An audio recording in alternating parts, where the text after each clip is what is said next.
Smart Ideas avec BNP Paribas. Découvrez des entreprises à impact positif.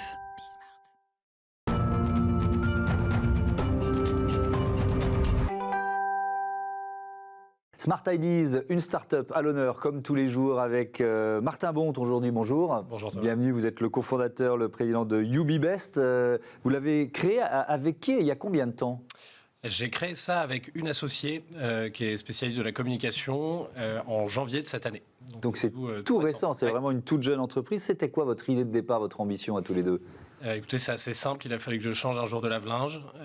J'ai une sensibilité environnementale depuis quelques années. Je me suis donc dit, essayons de faire un choix plus éco-responsable. Et là, je me suis retrouvé face à un vide d'informations assez important sur finalement quel était l'impact de ces produits et comment les comparer. Et donc à partir de là, je me suis dit, OK, il faut qu'on trouve une manière de pouvoir informer le consommateur au sens large, pouvoir évaluer ces appareils de manière à tendre vers une consommation plus raisonnée. Parce que qu'est-ce qu'on trouve, en dehors de votre action, on va y revenir, mais qu'est-ce qu'on trouve sur un appareil électroménager de base comme information ? On a l'étiquette énergétique, ouais. ABCDE, qui vient d'évoluer. On a également, alors sur une catégorie assez restreinte, l'indice de réparabilité.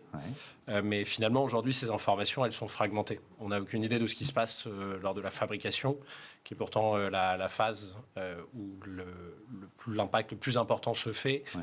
On ne connaît pas l'impact du transport et de la fin de vie au sens un peu plus large. Donc, il a fallu qu'on regarde un peu à tout ça pour consolider les données qu'on avait et avoir une information qui soit plus en phase avec la réalité. Alors, la première, l'un des aspects importants, c'est vos sources d'informations. Oui. Comment vous réussissez à calculer l'empreinte environnementale d'un produit électroménager ? Est-ce que les entreprises jouent le jeu ? D'où sont vos sources, en fait ? On en a plusieurs. On a des données qui sont propres aux caractéristiques produits, l'origine de fabrication, le poids, qui sont finalement des obligations de publication. On utilise des bases de données qui sont open source. On a la base impact, on a la base carbone, on a la base EPREL. On utilise également des bases de données environnementales qui viennent enrichir ces données propres aux produits. Donc EcoInvent, OpenLCA pour pas toutes les citer.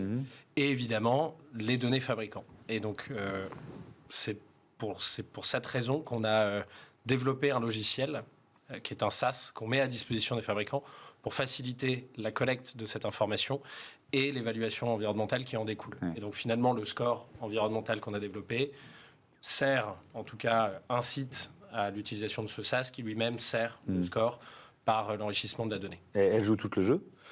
Alors, on est en phase de développement. On a sorti l'entreprise est jeune. Bêta en septembre. On a eu une très, très bonne surprise. On a 6 gros acteurs de petits, gros électroménagers électroniques qui ont accepté de faire partie du début de l'aventure et d'être early adopters. Ce qui est plutôt intéressant, c'est vrai, elles ne veulent pas rater le train en marche, en quelque sorte. Est-ce que vous ressentez ça ? Il y a oui. Parce qu'il peut y avoir un peu la crainte d'être mal noté, et à côté de ça, dire oui, mais de toute façon le mouvement est tellement puissant, il faut y aller, quoi.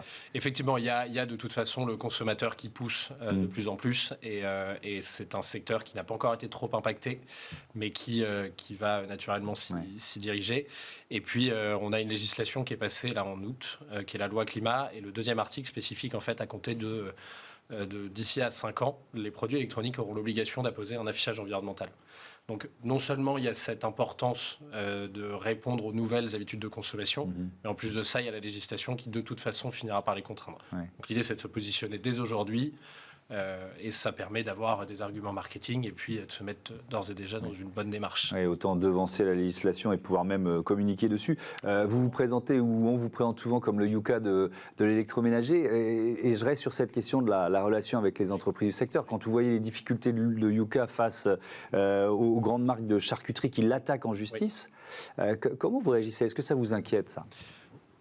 Alors, c'est évident qu'il y a un sujet d'indépendance et un sujet finalement de relation avec ces fabricants. La différence avec le secteur alimentaire, qui est déjà beaucoup plus en avance que le secteur sur lequel on est positionné aujourd'hui, c'est que la donnée existe. Chaque fabricant a depuis des années l'obligation dans l'alimentaire de rendre transparentes ses recettes. Donc Yuka va piocher dedans, constitue son score et le divulgue.